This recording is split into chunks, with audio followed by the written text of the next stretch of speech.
Dun, dun, dun, dun. Welcome back to your favorite day of the week, Wednesday, Hump Day, the Whale webinar. We did have some comms issues again. Our marketing leader right now just had his first daughter. Shout out Alan and the wifey.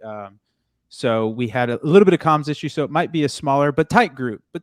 You know, sometimes you need the Army and sometimes you need the SEAL Team 6. And these are the people that want to win that are joining the Well webinar. So we're going to get started. But first, would love to introduce my wonderful co-hosts. The Well Wrangler, Logan Brown, with the new setup, the fancy. Look at his hat collection. You got the artwork. You're gonna get it. Look at that. You're gonna get it. Oh, speaking of pickleball, don't forget about the Sunday Dink Club. Sign up at SundayDinkClub.com. SundayDinkClub.com. Look at that, getting sick URLs. And then the man with the plan just purchased a not fancy new denim shirt, which I haven't seen and I love, but the fancy Dyson fan in the background. How's that working out for you? Just cool as a cucumber, as the Gramps like to say. That's it. Like the other side of the pillow. Shout out Stuart Scott, R.I.P. What do we want to talk about today? So we'll go through some breaking news, kind of latest news stuff, and then I think we want to dive in, and I want to get your guys' take on how you assess seasonality for a business, and then once you assess that seasonality, how can you overcome it? And you can tell Sandra's super stoked by the yawns. The seasonality is going to be the screamer. Oh, he just went major league on us. You need the skulls in there. But Logan, I want to get your take. So there's some things floating around there. Dave Herman had some tweets about it. I think Sharma, and as you alluded to, Sharma and Moyes talked about it on their pod. But Meta is making a really big push for Facebook shops, Instagram shops. And there's some rumblings that there could be a requisite of sending people from your Facebook ads to these shops. That is a little bit of conjecture, but that's kind of what I'm hearing down the grapevine. No real timelines there, but I'm going to start with you, Logan, and then I want to get your thoughts, Sandra. What do you think about Facebook shops? What we're seeing is conversion rates are not as strong as the native sites. But what's your take on Facebook sending your... I broke something. Hold on. I broke something. I can't. Oh no! I get a second. We can still hear you. Just the mic is. And yeah, I can go. I know. I know where you're going with this. Go sometime. Yeah. So let's go listen. If everybody listens to Nick Sharma and Moise Ali's podcast, it's really good. It's called Limited Supply. Say again? Limited Supply. Limited Supply. It's really good. They just covered this, and I hate that I'm going to regurgitate some of it, but I think it's important information, and I'll give all the credit to them. It's the couple of things they brought up were that Facebook typically is BSing you. They brought up they brought up 3 different things from the past where Facebook said it's going to happen and this is what you have to do. And then in the last minute, they recanted and basically said, nah, never mind. Okay, we get it. And CBO only. That was one of them. Like, you have to have CBO. Oh, never mind. So they said that this makes sense. The data play makes sense, right? They want to have people like interacting with their shops. They can capture all of that data. They know exactly what's converting, what's not. And every click in it. Oh, go ahead. No, this is fantastic. For people that aren't like super hip, can you kind of double click on why it's so important for Facebook to capture the on-platform purchase versus on Shopify? Yeah. I mean, this is kind of like the iOS issue, right? So once you leave their app, they have limited information they're allowed to capture back on you as a profile. Whereas before, they were using all sorts of different third parties and their pixel to try and track you and triangulate everything you were doing, what you're interested in. And they already are to an extent. Like, if you click, let's say that somebody has an Instagram post and they have a product tag on it and you click on that product. They now all of a sudden have all the metadata underneath that product to say this person's likely interested in men's shorts and he likes pickleball. And if you already have like your location there, we know they live in South Carolina, they can use that data to try and target you with other ads. Now, with Facebook shops, Meta shops, now they can go a step further and understand what size you might be, right? What size you're clicking on for the shirt. Did you add it to cart? Did you convert? Then they can triangulate that back to everything you did on Facebook. So had they seen the ad before? Had they clicked the ad before? Had they clicked on another ad before that? Yeah. This just helps their algorithm in serving and finding high intent buyers and things like that. And then I would imagine that the biggest problem and the good of this is that targeting should be much easier, especially retargeting, because if they clicked on your meta shop, they know exactly who that person is. They don't have to worry about iOS restrictions. You can go retarget them immediately. The hard part and the bad part is that you're going to have to pay for it. So it's not going to be as easy as email capture. Let's send them a retargeting email with an Right. offer. You're going to have to send them an ad, which costs money. And I'm not even sure at this point if Facebook's offering like an email capture pop-up. I don't think they are. A lot of the things that Moyes brought up was like, what do you do if you're subscription? What do you do if there's a funnel where you have to like build this customized like sock, I think is what he used. What if my sock has to upload a photo and then I put that photo in the sock and then I order them? Like Facebook's not going to do that. So Yeah. there's a lot of problems in like customization. And if you're not the standard, like I sell a pair of shorts or a shirt, what do you do? And how do like all of your reviews come into play? Like what if you only have a couple of reviews on Facebook shop, but you have a 5,000 built up in your, They solve that. So you They can did solve now, it. yeah, you can now import your reviews from your site and it will now port into your Facebook. So Oh, that sweet. that Okay. is solved, but all those other issues are really prescient. And I also would say it breaks a little bit of the Shopify magic because most Shopify stores have Shop Pay enabled, and it's just such a glorious experience, dude. Like you log in, you get sent this little 6-digit code and everything's set up for you. If somebody is But at Facebook will do the all, same thing, won't they? I mean, if they haven't well, that's already. why, but I don't know because I'm sure they're going to use. That's why I have to get a little bit more hip. But so they're going to allow the Shop Pay gateway through there because then. No, their own gateway. They want the money. I'm just But saying that's what they'll I'm saying. That's a terrible because then I have to add a card. I have to do all these things on Facebook. Whereas like Shopify, dude, and maybe I'm just lazy, but there's some stores where like if they don't have Apple Pay or Shopify Pay, like I just don't even buy it because it's too annoying to have to get my wallet or do these things. And yes, I have my credit card saved, so I guess I could just plug it in. But I don't know. Maybe I'm picking battles that aren't there, but. Sonder, where with that lovely laughter of yours, where do you land on this Shop Pay stuff, or not Shop Pay? Excuse me, the Facebook shops, Instagram shops. Do you think it's going to be a boon? And I should caveat this with so going back to David Herman, he had some preliminary data that was not very bullish, where I think it was almost like a 2x reduction in conversion rate on shops relative, excuse me, to his native site Shopify. But where do you land, Big S? Your last rant reminds me of there's a thread right now on Twitter of a guy complaining about paying for lunch every day. And it's like $20 to $40. And he's like, what's the solution? And someone shares the subreddit for meal prep. right. And then he's like, so you expect me to spend a whole day meal prepping for my meals in a week? Yeah. And it's just like this thread of like complaining with every solution that comes up. So it just made me laugh. You're like, well, I do have it saved in my browser, but that's archaic. I just need Apple Pay or Archaic. something. Hey, what am my I? browser. Yeah, a barbarian. Come on. No, Kenny's on to something. So before you go into your diatribe, which I really want to hear, I did not know this, but Shop Pay, I guess, has chargeback protection free, which is actually a pretty big deal. So that's they have actually all the users' info. Yeah. Which makes sense. Yeah. And so that is something that is actually a big deal. For people that don't know what a chargeback is, say I go to Saunders' site and I buy an incredible denim shirt, and then I realize that I don't want this denim shirt, I didn't buy it, whatever.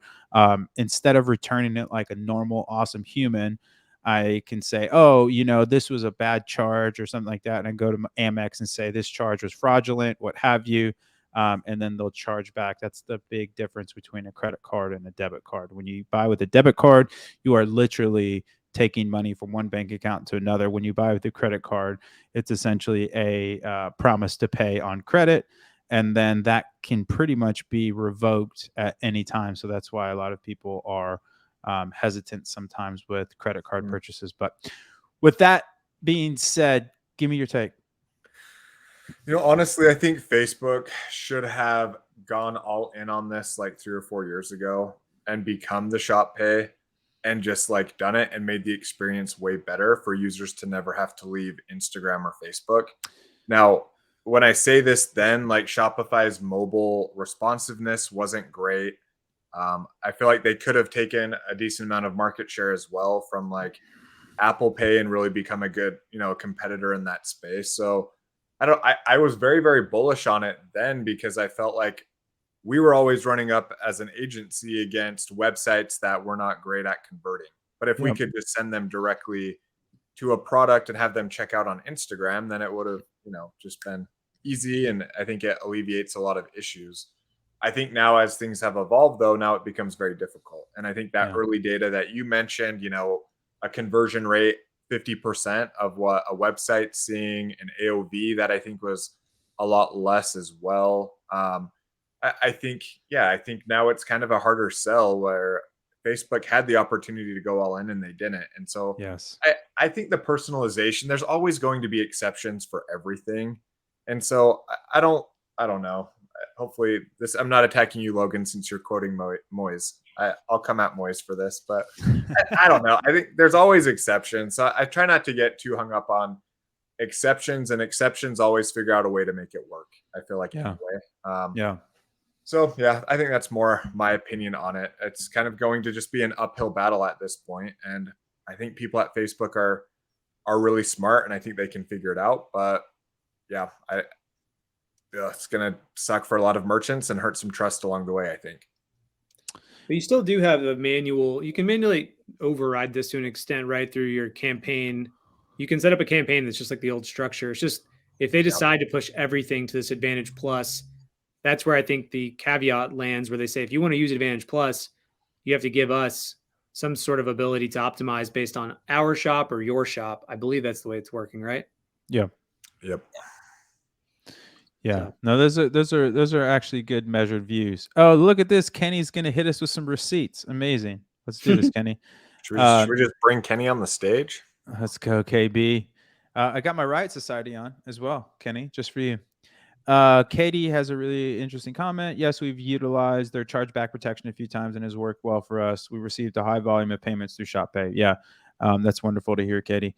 The other thing is Facebook payouts. It looks like they've been making it right. A few people I've talked to said they've gotten almost all of their overspend back. So if you guys haven't, you should be on the lookout for that, because it sounds like Facebook is actually righting the wrong of the bug. So that's really awesome to see. Okay, here's what Kenny has to say. The negative. Here's the breakdown, what we learned from FB shopping. Negative. 1, communication with FB customer support, tech support, poor, non-existent. All responses, if any, are URL links. Yeah, it's terrible. No solutions to customer support, tech outreach, poor, non-existent. All responses are, if any, are URL links. Replying to FG, IG customers don't receive reach from brand through commerce platform, brands, customers, service ticketing, indirect outreach, etc.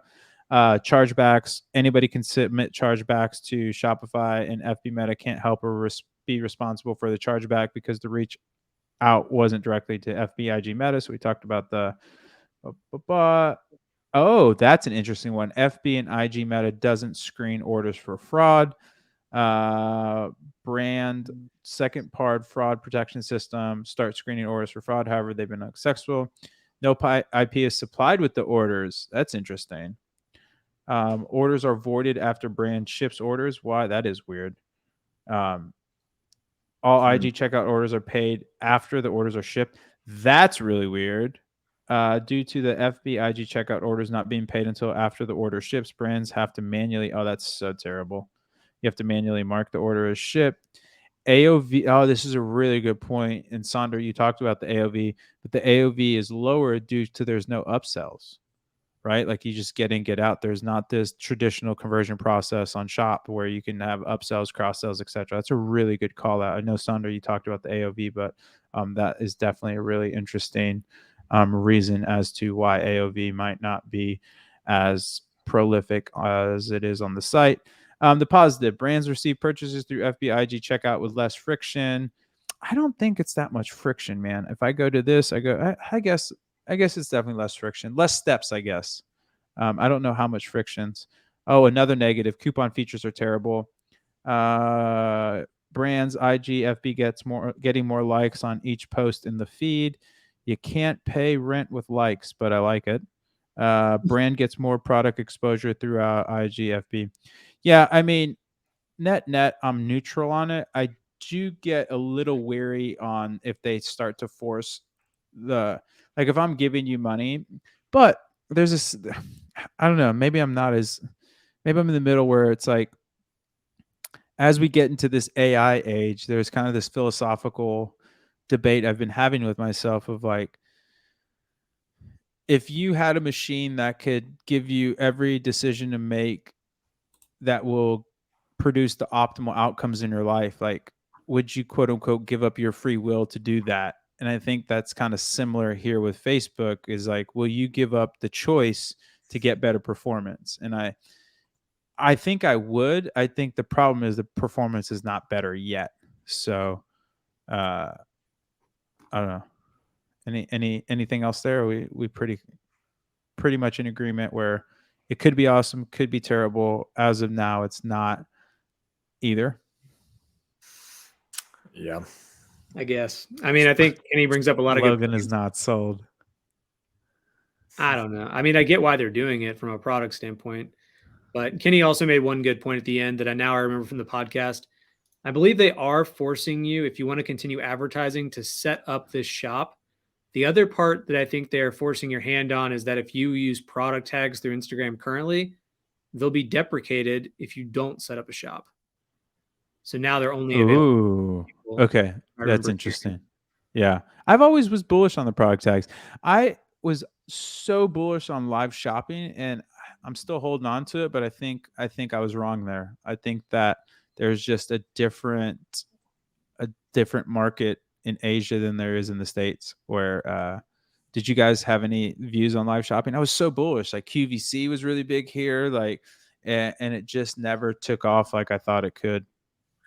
Don't you feel like that's more or less what influencers have become though? It's just live shopping through quick stories or a reel or something like that.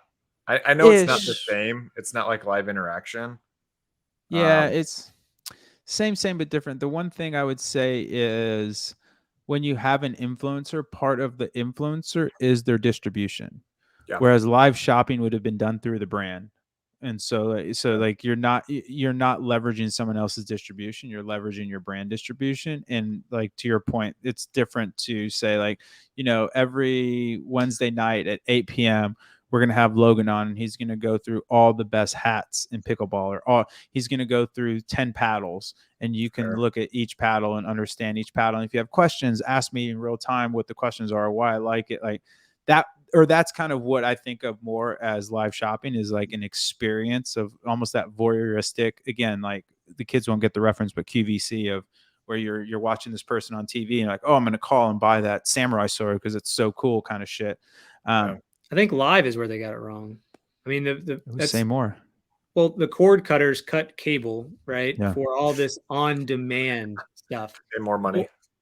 Well, yeah, to pay more money, but I mean, eventually, yeah, it sucks. Same for me. It's incredible, dude. I looked at my bill. It's way more than a cable bill. It's so funny. Anyways, sorry. Not to side rail. Yeah. I just mean that people want they want the content available when they want it. I just think that's the way the path people were moving, was that I don't care to watch a live TV show anymore. I'll either record it, or it'll be available on my favorite service when I'm ready to watch. So this whole idea of like live is like, well, I'm not ready to tune in right now. I'm at dinner, or I'm with the kids, or I'm doing something else fun. I don't want to watch your live stream. So that's my opinion. That's an interesting take. So you're saying that the live stream is actually what was the bad bet, and my whole thesis around live shopping was predicated or around like around live shopping lives. was But the predicated content's around interesting. lives. Yeah, so the Like me creating a synchronicity. video that goes through the top 10 paddles would probably be pretty interesting to people if they cared what I thought about the paddles, and they probably would buy something off of that content. I saw some good That's content come out of these interesting. live shopping streams, but I think that content could have just easily existed as an on-demand type of feature of sorts. That's a really good take. That's a really good take. Oh yeah, if you want to look as good as me, Kenny just dropped the link to the shirt I'm wearing. That's By a the way, really the good take, pricing on Logan. those are really good for an embroidered t-shirt. It's like Dude, they're 25 bucks. super high quality. They're fucking mint. I need They're to really get Kenny nice. to make me some Sunday Dinking Club shirts, see if we can work something out. Ooh, little collab. So as we hit the cusp of the summer, which is a lot of times the dead periods for. And if you guys have any questions, obviously toss them in the chat. We love to, like I always say, make this interactive and not necessarily just a lecture. But I want to talk a little bit about seasonality. What do you guys think of seasonality? How do you approach it? And let me, I guess, define it for people. Seasonality can be kind of a dirty word because it feels like a cop out for a lot of people. But there's definitely something to be said of understanding when your customers consume and when they don't. And so I want to start with you, Logan, and then we'll go to you, Sonder. How do you think of seasonality? How did you guys approach that at like section 119? Like what were you looking at in terms of, okay, cool, Logan, I bring you in. I'm like, okay, it's November. I need you to make me a game plan for 2024 or what have you. Or I just brought you on as an agency and I want you to look back at my historicals and tell me, how should I allocate $100,000 every month or what have you. Where do you start? What do you look for? What are some things that you can leverage to alleviate or kind of flatten out some of those peaks and valleys? Yeah. I think you have to make sure that your organization is super aligned between marketing and product, in my opinion. Okay. Marketing team can help with offers. Let's say you have a product that really doesn't change much. Like let's say Avi, Yep. for example. Yep. That's where I think you use offers in marketing to try to help drive demand during maybe non-peak seasons. Yep. And then I think you need to look at historical analysis. You can do this through the product analytics page. And of course, looking overall through how store revenue is cycling over time. Just find out when your dips, your valleys, and your peaks are. I'll give two examples actually of like real life stuff. Chubby's was probably the easiest one to go back to and relate to seasonality. It was shorts, right? Or it used to be only shorts. The fun stuff that they did back then was, of course, they had like a really good team involved in forecasting and figuring out how much they needed for the hot season, which as soon as May hit, it was go time. And then they did some really fun stuff around products in the winter. In their early days, they created winter shorts, which even though like they used to sell out, it was so funny. Like they'd be like fleece shorts that you wouldn't seriously wear out, but you did, or you'd like, it was just fun. That's And awesome. that was a lot of fun. Or like Christmas light shorts. They did just so much fun product in the off season that I think created enough buzz in the marketing side where people were like, I gotta have it, even though you don't need to have it. It was great. Yeah. Then beyond that, like expanding your product line. If you see that you could create something for your customer that would work in a season that you've historically been in a down cycle for, see if you can't pick it up with new product that aligns. On the Section 119 side, it was very much around tour, right? Yeah. Although we had actual products for every season. We had summer swim trunks, we had fall and winter outerwear, those kind of things. Yeah. We would sell volume in the summer, but overall revenue was still really great in the fall because we had higher AOV items and people still wanted things for that season. But when tour came around, just understanding those nuances of the brand, like when the band was on tour, we knew that's when people wanted to buy stuff because they were hanging out at home and couch touring, or they were going out to the show and wanted new things to wear. So that's the way we kind of went about it, was just analyzing our product suite, our offers, and historical analysis, if you have that available for your brand, to understand where the valleys are and where you might be able to pick things up. Yeah, that's brilliant. What about you, Sandy? Where do you land on seasonality? Is it real? Do you think people need to actually plan for it? And if so, how do you identify it and how do you alleviate it? Yeah, I think it's very real. I'm working with one client on it right now where last quarter, they had their best like Q1 ever. What's interesting is their baseline for April. So their April revenue was actually better than their Q1 average Okay. during that time, but their drop compared to 2022 was also bigger from March to April. So there's kind of like, I think, two ways to look at it. So one, don't go into panic mode. I think it's Yeah. like, if you're drowning in water, the worst thing to do is start panicking, So I think like keep just, float on your back, taking all the data. You're actually probably not in too bad of a spot. And like exact same scenario here. Yeah, you had a bigger drop because you had a record March, but you also Right. had a record April. So you're going, so things are actually in a good spot. So I think how I like to more focus on it is what we're doing right now is really dialing in on efficiency on new customer acquisition. Yep. And so it's like, hey, let's pull back your branded spend. Let's put more into PMAX on Google, where you're seeing a much better new customer ROAS on that front. And then on Facebook, it's, the same thing. Like, let's only invest on where we are seeing that new customer revenue come in. And so I think it's just being just smarter with the money that you are deploying. So for acquisition, it's very dialed in on new customers. Klaviyo retention, that side is obviously more catered towards. I think that's where right now I more like to focus on content that provides value and more nurtures and builds that community, like I've been talking about. Versus asking for like transactional. Now that doesn't mean like completely avoid transaction. I think you can still throw in deals and still like, Of course. Launch new products. I think good like product launches, this is a good time to do it as well, because you'll get existing customers to repeat buy that are loyal to you, and it will segue well throughout the year. So yeah, that's kind of how, or at least the advice I'm giving them during this time. Yeah, no, I think you guys are both spot on. I would just add, we actually just dropped that in yesterday's whale mail. First, look at your, like Logan said, if you do have those historicals, look at your revenue curve and see where you have those peaks and where those valleys are. And then what you can do, especially as Logan alluded to, if marketing and product are really synced up, which ideally they are, in those valleys, that's a great place to either have a sale, an offer, a product launch, something in that nature where you don't necessarily need to pump up the peaks. You need to pump up the valleys. And so figuring out how you can sprinkle in that to really level off that revenue growth, I think is a really good tack to take. The other thing is I think of things in quarters and months.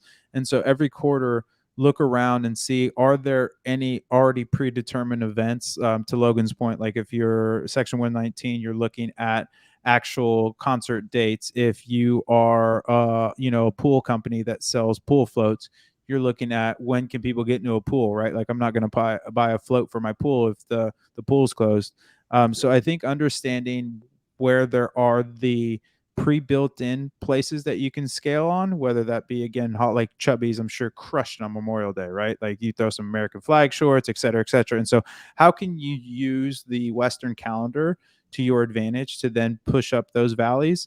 And then the last thing I would say is, depending on the seasonal and consumption patterns, Australia is like, depending on the logistics, Australia is a fantastic market to penetrate.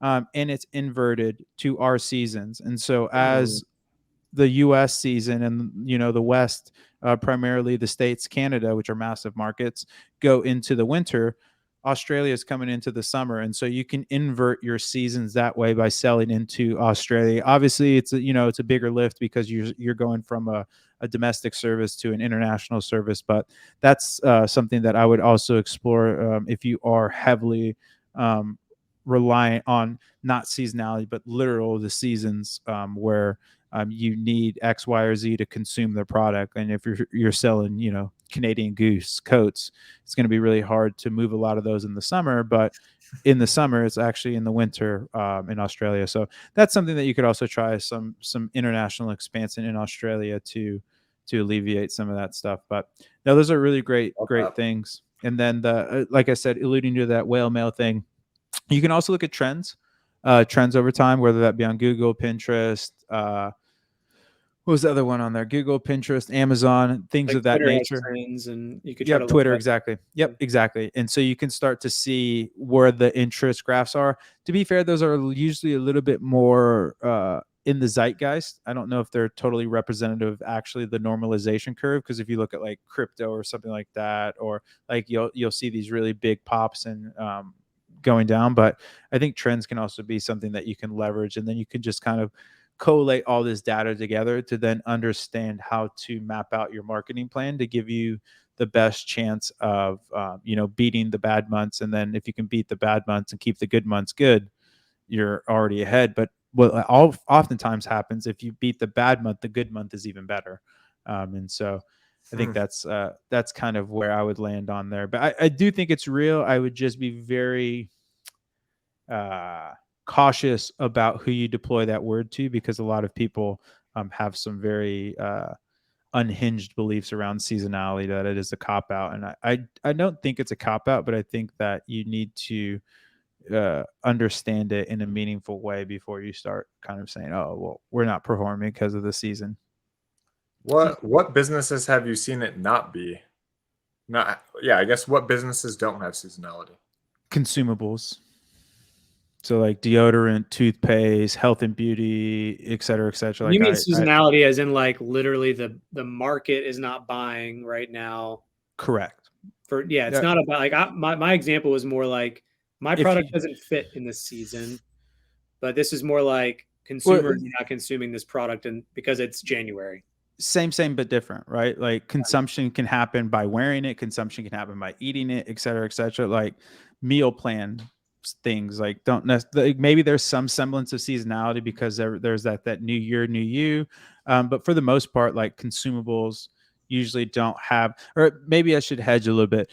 Seasonality isn't as detrimental to their business because there's some semblance of a subscription plan or something to kind of smooth out that revenue curve.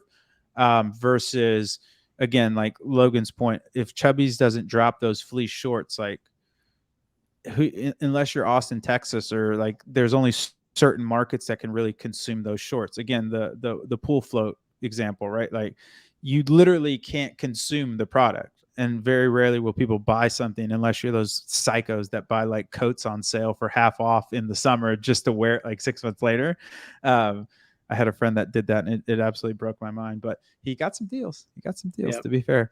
But that's what I mean, kind of, or to answer your question, Sandra, those said a different way, those businesses are a lot more resilient to seasonality because the consumption can happen year round. Whereas businesses that have constrained consumption because of weather, like literal season, I've found there's more headwinds there, and you have to figure out when to drop products or go really heavy into the money months and then back off and go almost like a bear, right? Like you eat a bunch and then you hibernate and then try and get to Black Friday or something like that to have another liquidation event, because there's just it's challenging. And the other challenging thing that you start to run into is like most affluent people travel during the summer, and so there's just less attention to garner to then turn into demand to then turn into purchases. And so you can see that a lot where school gets out, Logan's like, okay, wifey, let's take me, you, and the kiddo, and let's do a little trip and stuff like that. And it's harder to sell to people that are traveling than it is to somebody sitting watching, the NBA finals scrolling on their Instagram phone. Or at least that's my thesis. I like it. Amazing. Okay, guys, we have 3 questions in here so far. And again, toss in any questions that you want. We are here for you. Okay, Kenny B, when will T-Dub have, let me hit this live answer. When will T-Dub have the cost for Klaviyo and PostScript appear? Didn't he ask this last time? And we had this yeah, it might be a redundant one. We you had a pretty hot take that this should not be in the data. We talked about this for a while at nauseum. So definitely go back to the last one. And yeah, you can go back to the last one, but we can rehash it here. I might have copied one. This might have been from last week. Maybe I went back too far. It said last 7 days. This guy all good. Spends all his time and brain power on his hair and his shirt, and he can't even put the right questions in. Unbelievable. At least you're pretty. No, I don't know. To your point, to your point, Logan. Feel attacked. Triggered. I think it's definitely contextual in terms of like strict accounting. There's no way that like it's definitely a marketing cost, but like it's not it's not a variable cost in that sense, but neither like shipping is somewhat of a variable cost, but almost always shipping is going to be in that operational level. But it's really helpful to have insight into that as a marketer and you kind of push it up. So I think there's kind of like marketing accounting and actual proper accounting. So I don't know. I guess for me, I still fail to see the value add here, but I don't know. I'm wearing Kenny's shirt, so maybe I should side with him. I mean, to answer the question about the product, it's not right now on the roadmap for Q2. I know that we're jumping into more and more integrations. So like any SMS platform, like the big ones, this will be possible for sure. And once we make the decision, it'll be there as a cost. I would agree with Raba, like on things that scale, like email. I think you don't really jump another level of email right until you reach an extra 5,000, 10,000 subs or something. But I am in the camp of that. I think SMS and MMS could be looked at on an ROI basis, because if you send an MMS campaign that costs 3 times the amount of an SMS, you could compare and contrast the return that you get from those different types of campaigns based on actual conversion value and the cost it took to send it. Can I ask you something? Would you be okay with somebody adding these as custom expenses and then clicking the fancy ad spend button that we have to include these expenses in ad spend? And then you could use your 3 ROAS, you could use whatever numbers you want to understand the efficiencies of that, or you really want it broken out at that channel level? You're asking me or Kenny? No, you. Yeah. Oh yeah. No, I mean, I think the step one is probably the way to go about it right now is go ahead and add your monthly costs, like go and retroactively go back, add those costs in, you can at least review them, especially with something like Postscript or SMS, where I think can get out of hand if you're not paying attention how much you're spending on all those sends. And then I think there's value though showing it in the table, because you can really look at the return on Postscript based on click data. Because the second question we're about to go look at is Klaviyo attribution, probably Postscript attribution. I think some of those things get a little messy in my opinion. And I think looking at maybe a 7-day click is probably the best way to do it based on first party data. I'll allow it. I think that's a really measured take. I think that's actually a pretty good take. Again, for me, and I'm starting to get to the realm of preferential, which is not necessarily great. Where actually I think Logan has a better take. But for me, all I really care about is, so I track revenue per email send, right? Like that. Like, is that going up or down? Because again, I think of these things as necessary architecture that you're going to pay for. And so it's more so you're doing it wrong than it is I'm overpaying. And so I don't see how any of these things give me a ton of efficiencies or more insight into my marketing ecosystem. But I do take your point, Logan. I think that was a very measured, eloquent response. Anything to add, Sonder or Kenny B from the Peanut Gallery? You got anything for us? Oh, okay. Hold on. Oh, this is good. Klaviyo, it's a 2-take perspective. 1 marketing, 2 operations. It would be killer to be able to turn on a view for both. Something like you see with first click, last click, triple attribution, total impact, TW, FB view. I'm not super tracking what he's saying there. Are you guys? I mean, I think he's saying put it into the table. That's what he's saying in the second part. And I think yeah, that's what you want. The first part that you could chalk this up as a marketing expense or operations expense. Although I still think it's a marketing expense. Operations may decide to change platforms. No, it's a marketing expense, but like marketing is at the operational level. Like it's not your gross profit level is what I'm trying to get at. Like when you're walking down the P&L, you would not include Klaviyo and Postscript costs in your gross profit. Like, again, this is getting into marketing accounting, which is really helpful to deploy paid media better, but it's not what's on your P&L. Like on your P&L, this is going to be usually probably some like SG&A, marketing spend, something like that, which is in the operational layer of it's not at that gross profit layer. Yeah. Oh man, so Julio's kind of saying what I was getting at is that in November, he not accidentally, but he just started sending because he's like, great, I can send all these things out. And all of a sudden the bill racks up and really there's no visibility into that bill in Triple Whale. So I can be in agreement there. With custom expenses, there is. No, but not automated. Like unless he goes and looks at his bill That's and fair. then someone adds that bill to Triple Whale, like there's. That's fair. That's fair. Now you're turning into the Reddit thread over here. Got a problem for every one of my solutions, Sonder. Unbelievable, this guy. I mean, I do think to the overall point, it would be cool to be able to assign costs to the platform within Triple Whale. I think just overall to just be able to see it visually. Now, how you want to actually handle it and run numbers based off of that, I think you both. I side with both of you. So, thanks. You're muted, Raba. Hold on. We muted you. We knew you were going to be really annoying with this next take. I like that Jim Rome is on fire. What's that show on ESPN where he just like turns people off? Is that around the corner? It's around the horn. Around the horn. Yeah, there you go. Love around the horn. Yeah, this fancy mic, I can't keep up. I need these kids and all their fancy tech. Now, I guess my whole point is I don't care how much I'm spending. I care about the return on that spend. And so if you spend way more money on Klaviyo or PostScript sends, but you make way more money, do you care? No, you're happy. And so it's more about the return on the spend, not the actual cost of the architecture. Yeah. And so that's why I like to track revenue per email send or revenue per SMS. And so I understand, okay, am I making more money? And then I can back out into costs where I'm always value first, not cost first. And maybe that's why I'm poor, but is what it is.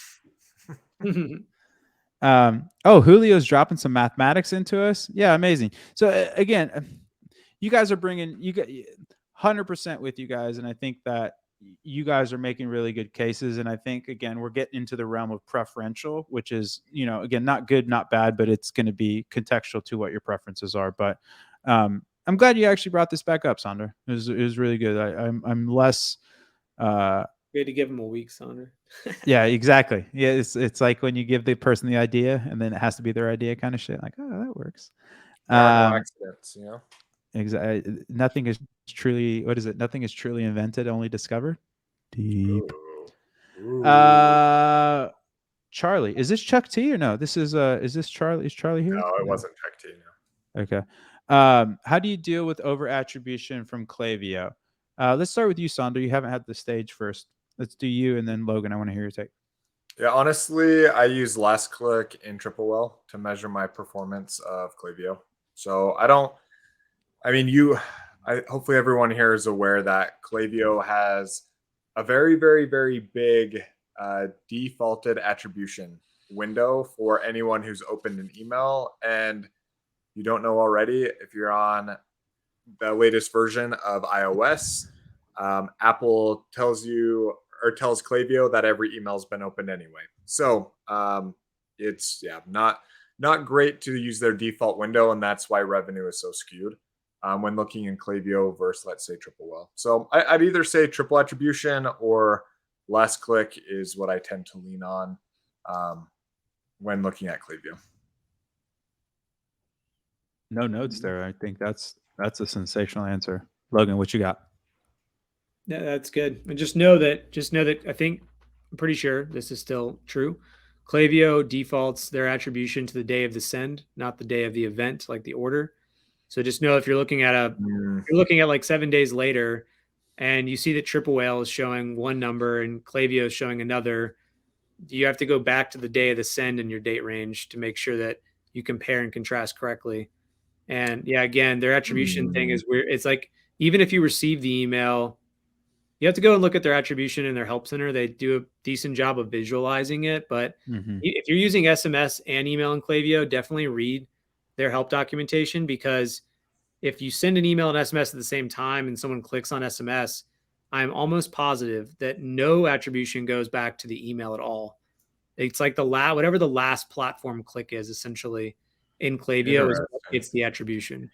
Interesting. And so would you recommend, because I always was a big proponent of because of the attribution fuckery, I was a big proponent of SMS and email living under the same roof.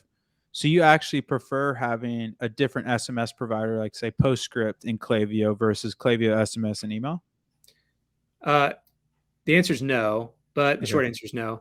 I've actually talked to a couple people about all the downfalls and pitfalls of Klaviyo right now. I think that it's underperforming from delivery, from a delivery standpoint, Really? PostScript and Attentive, but that could be old news. I used it under one roof and I liked it that way because I could set up all my flows in Same. one place. And Segmentation is pervasive across the account. Like, but their attribution thing is the reason why it would be important to use Triple Whale. You could throw linear attribution on and try to visualize any, like, the amount of revenue equally split between SMS and Klaviyo based on clicks.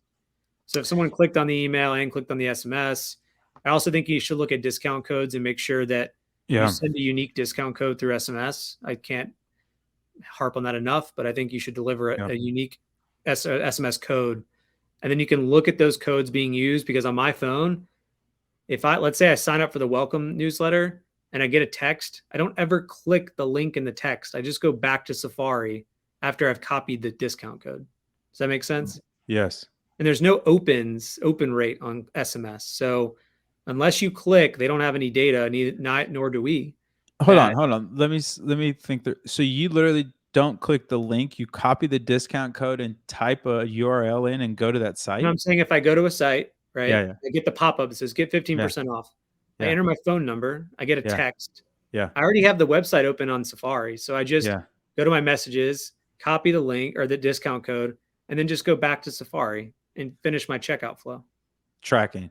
See, I find that lazy now because you can embed the discount code in the link now, which is really cool. So if you click that link, you can shop wherever you want and it auto applies it. That's I think in the last year and a half, that was something I always wanted, and I got out of the game and I finally got back in it. I was like, oh, this is incredible. It's such a magical experience, because I always hated that. Or like the discount code goes away and you forget to write it down or something. You're like, oh no, how do I get it back? No, that's fair. That's fair. What do you guys think of PostScript rolled out or hold on, do we have? Oh, we have one more question that I want to get you guys. PostScript just rolled out something really cool.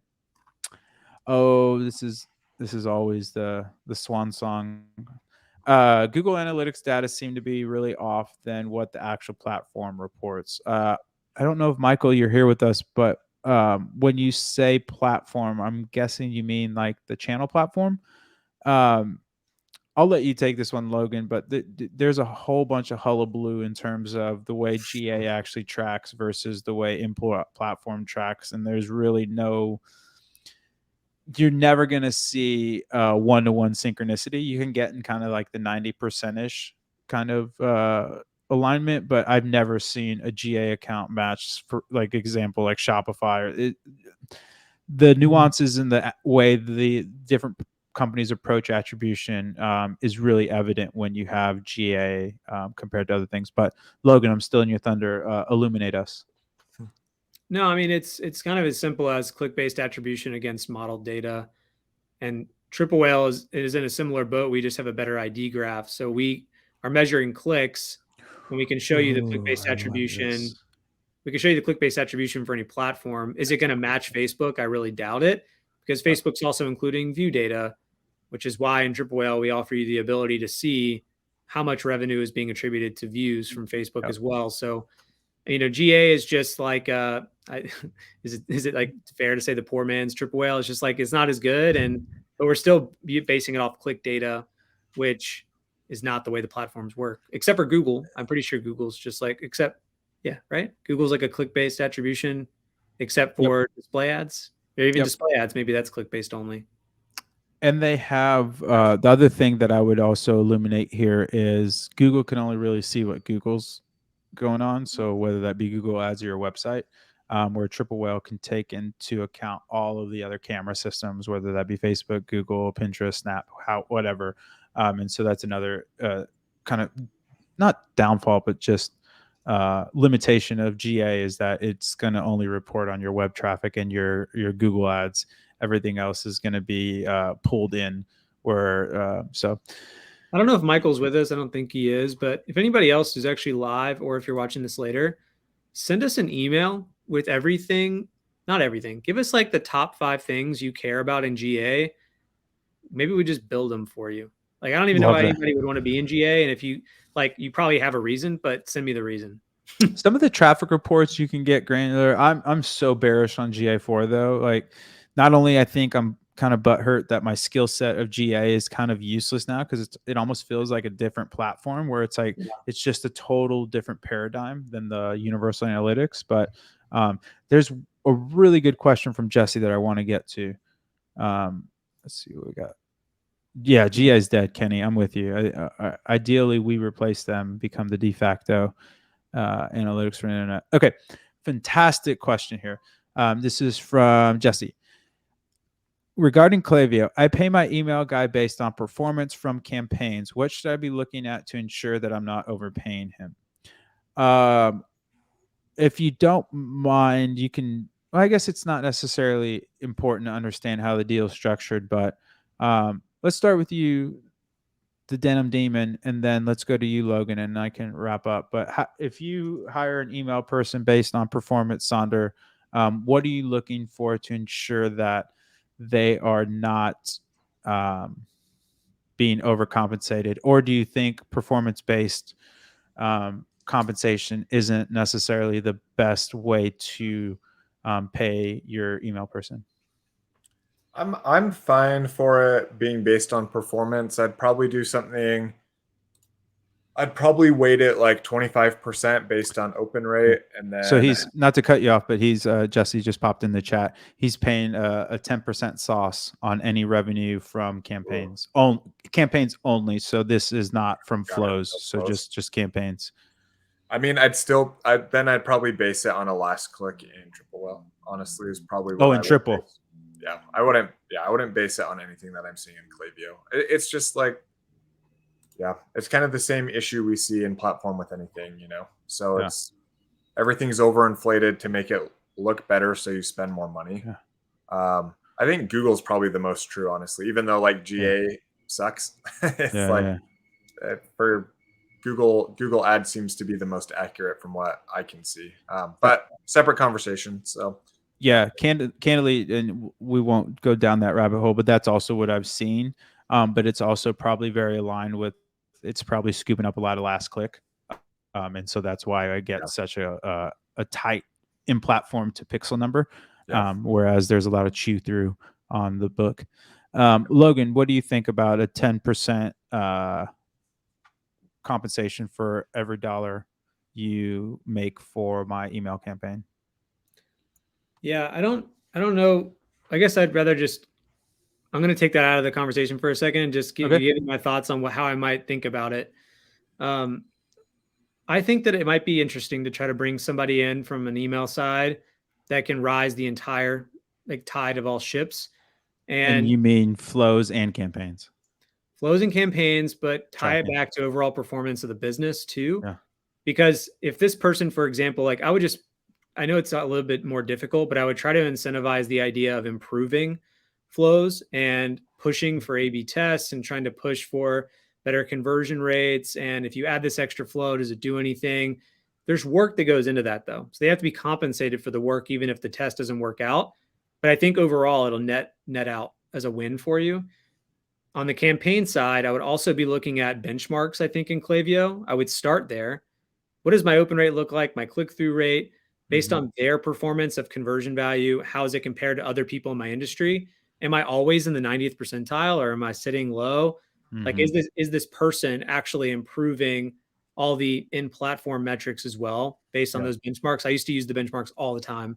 Yeah. And then compare that with Triple Whale. Try to understand how much new customer revenue is flowing through these campaigns, because that's something you can look at as a column, and returning customer revenue. And then how is that trending over time? So like in the last 90 days or since you hired this person, are you seeing like a massive increase, not massive, but a steady increase in returning customer revenue? Is your LTV 90 getting better over time? Like 10% may be the thing, but I might pay him a flat fee and just say, listen, if you can hit these goals that we've set together, I'll give you more money on the back end too. Ooh. I actually like that a lot. The Julio, what are you dropping in there? Julio dropped in something, and I don't know what. Yeah, Jesse, I think candidly, I think Logan's probably on the right path. Like, obviously, you need to do what you need to do with what you have. So, like, if your economics don't warrant that, or you need, cash flow or something like that, you want to pay on that per performance basis. The one challenge there is, to Logan's point, without the linkage to the overall business improvement, you can get into some. Oh, Sandy's gone again. You can get into some misaligned incentives. And so we actually did this when I was running my agency. We brought on this email person that was quote unquote supposed to be a killer, and they did great. They made us a ton of money, but they literally sent, I think, 5 emails a week. And all of these are offer emails. These weren't like newsletters, blah, blah, blah. And so what we ended up seeing was a ton of revenue in the beginning, and then everything just died off. And not only did it die off, our unsubscribe rate was through the roof. So we cultivated a ton of really awesome users, and then we just burnt through them all, essentially in a month, where we lost almost 10% of the list, because we were just oversending. So I would definitely, not only, if you keep him on that retainer, look at not only the revenue generated, but also if there is a negative impact on the ecosystem in terms of unsubscribe rate. So definitely keep that on your radar. But I would definitely see if there's some, like Logan was saying, if there's some other way that you can incentivize them with some sort of floor. You say you pay them, I'm just making numbers up, but like $1,000 a month, and then if you can hit X, Y, or Z performance goals, then we can juice you with some more money, so that way you still stay incentivized, but there's a linkage to the business. I think one of the things that can happen is the marketing department starts to get balkanized and siloed, and everybody has their own incentives versus everyone's incentive. Like, there's that saying, like, what's the question of, like, what's the job of the goalie in soccer? Everybody says, oh, stop the goals, keep the goals out, blah blah. No, it's to win. And so I think when you lose that, and people get too hyper focused on the own individualism and not supporting the marketing ecosystem in business, it can lead to some suboptimal outcomes. But again, this is all contextual. So do what you need to do. Like Logan said, if you can, structure it in such a way. If not, use Triple Whale to keep them honest. We're 3 minutes over. Kenny, we missed you. What do we see, Kenny? We can save that one for Kenny. And Jesse, fantastic questions. Hit me up at Rob at Triple Whale. Let's get you some whaleware. Just send me your size and Addy. Oh, there's one more question here, Logan. I think we're up. Or no, we're done, right? No, I think out of the questions, we got through it all. Amazing. You are just the most wonderful humans. We appreciate you joining us on this fabulous Wednesday. I will be in Geek Out, so I'll be in LA this weekend, and I'll be in New York the next week. Oh yeah, next week you guys might be running the Whale Webby solo, because I'll be presenting for the New York. So sad about that, but you'll be in good hands. Any closing thoughts? Sunday Dink Club. What else you got for us? When will everybody be able to access your awesome deck from that presentation? Will it be made available afterwards? Yes, it will be. It'll be a really fun data dump. And then we also I have this really fun essay that I'm working on. I'm just waiting for the data team to get back. But we're actually looking into, I have it. It's called the not confidence. Geez, I always forget what it's called now. It's no, convenience and, oh my gosh, I'm brain dead. Anyways, it has this really snazzy title and I can't even remember it. Something continuum. The confidence, not confidence. Convenience conversion, something like that. Anyways, the too long didn't read. I need more coffee. The too long didn't read is there's essentially something called the paradox of choice and analysis paralysis, and we're looking into, the essay is all about payment gateways. And so right now, the data team is pulling the number of payment gateways per store and their conversion rates. And I'm going to see if there's any correlation to people having a ton of payment gateways and low conversion rate, because I know it absolutely flusters me when I see 78 options versus just give me 2 or 3 and I'm done. Give me Shop Pay, Apple Pay, maybe PayPal, and let me do my thing. And so that's something that I'm really excited about. But that will not be in the presentation, but we will have that data dump soon. But yes, the data dump will be available. Well, maybe we'll do a little walkthrough on one of the whale webbies once I get through the presentation. So maybe like the last week of the month we'll do that, and then have obviously our CRO stuff. We're 5 minutes over, people, so I know everybody has to get back to work, but really appreciate you all joining us. If you have any questions, feedback, anything like that, we're on the Twitters, so I really appreciate any of that. We want to make sure that this is the most valuable part of your week and that you're getting a lot out of it. So LB, as always, a pleasure, my friend. I appreciate it. And then everybody else, we'll see you guys next week. Thank you so much, and keep on triple whaling. Bye-bye. Later.